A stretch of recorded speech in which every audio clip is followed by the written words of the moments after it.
Hello everyone, সকলকে স্বাগত জানাচ্ছি আমাদের আরেকটি ভিডিও টিউটোরিয়ালে। তো আজকেও আমরা ট্রামিসির ট্রান্সপোর্ট ম্যানেজমেন্ট সফটওয়্যারের কিছু সেটআপের অংশ দেখব। এটার জন্য শুরুতে আমি লগ ইন করে নেব। লগ ইন করার পরেই আমি আমরা গত ভিডিওগুলোতে দেখেছিলাম এই সেটআপের বিভিন্ন অংশ। তো এখানে অলমোস্ট আমরা সবগুলোই কভার করেছি। যারা এখনো দেখতে পান নাই, আমাদের ইউটিউব চ্যানেলে গেলে ওখানে দেখতে পাবেন। তো আজকে আমরা আমাদের যে ভেন্ডর থাকে, যাদের কাছ থেকে আমরা গাড়ি ভাড়া করে নেই, তো ওদের কিছু তথ্য আমরা আগে থেকে সেট করে দিয়ে থাকি সফটওয়্যারে। তো ওইটার সেট আপ রিলেটেড আমরা কিছু দেখব আর কি। তো শুরুতে এখানে দুইটা সেগমেন্ট আছে আমার, একটা ভেন্ডরের তথ্য দিব, এবং দ্বিতীয়টা আমি ভেন্ডরের থেকে যে গাড়িটা নিচ্ছি ওই গাড়ির ইনফরমেশন গুলা দিব। তাহলে আমি শুরুতে ভেন্ডরের তথ্য দেই।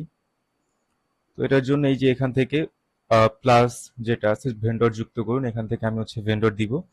তাহলে ধরি আমার ভেন্ডরের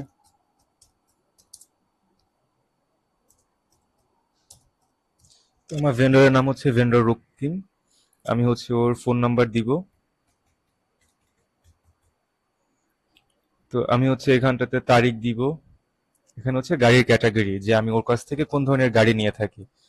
তো দেখা গেছে আমি ওর কাছ থেকে পিক আপ নিতে পারি, ওপেন ট্র্যাক নিতে পারি, মানে একাধিক টাইপের গাড়ি আমি ওর থেকে নিতে পারি। তো আমি এখান থেকে একাধিকটা সিলেক্ট করে দেবো, আর যদি আমি শুধু একটাই গাড়ি নেই তাহলে সেটা সিলেক্ট করে দিলাম। এবার কাজের এরিয়া, যে ওর কাজের এরিয়া ঢাকা থেকে খুলনা, এবং এটা শুরুর ব্যালেন্স।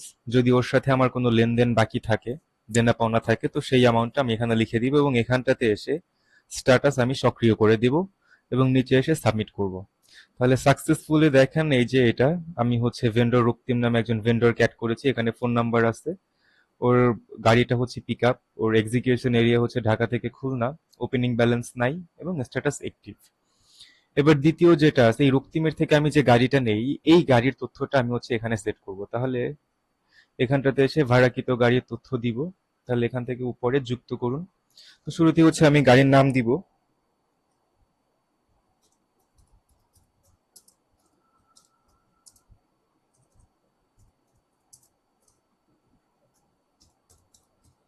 তো আমি গাড়ির নাম দিলাম পিক আপ ফ্রম রক্তিম। তো আমি ওর থেকে যে গাড়িটা নিয়ে থাকি আর কি। তো আপনারা যেভাবে চান ওভাবে নামটা দিতে পারেন।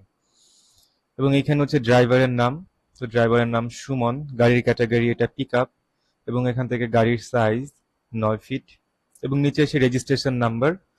তো এখান থেকে যেটা রেজিস্ট্রেশন নাম্বার থাকে ওইটা দিব, রেজিস্ট্রেশনের সিরিয়াল, এবং এখান থেকে রেজিস্ট্রেশনের জোন, এবং নিচে এসে স্ট্যাটাস সক্রিয়। সাবমিট করে দিলেই আমার গাড়িটা তৈরি হয়ে গেল। তো এরপরে আজকে এতটুকুই। ভেন্ডরের তথ্যগুলো আমরা দিলাম, এবং আমরা অলমোস্ট আমাদের সেটআপের যত তথ্য ছিল সবগুলোই আমরা করে ফেলছি। পরবর্তী ভিডিওতে আমরা ট্রিপ ম্যানেজমেন্ট দেখব, যে আমরা একটা ট্রিপ ক্রিয়েট করব বা একটা প্রোগ্রাম, এবং এরপর এটার ইম্প্যাক্ট আমরা কোন কোন রিপোর্ট জেনারেট করতে পারি ওই ওই সব আমরা দেখার চেষ্টা করব। তাহলে ধন্যবাদ সবাইকে।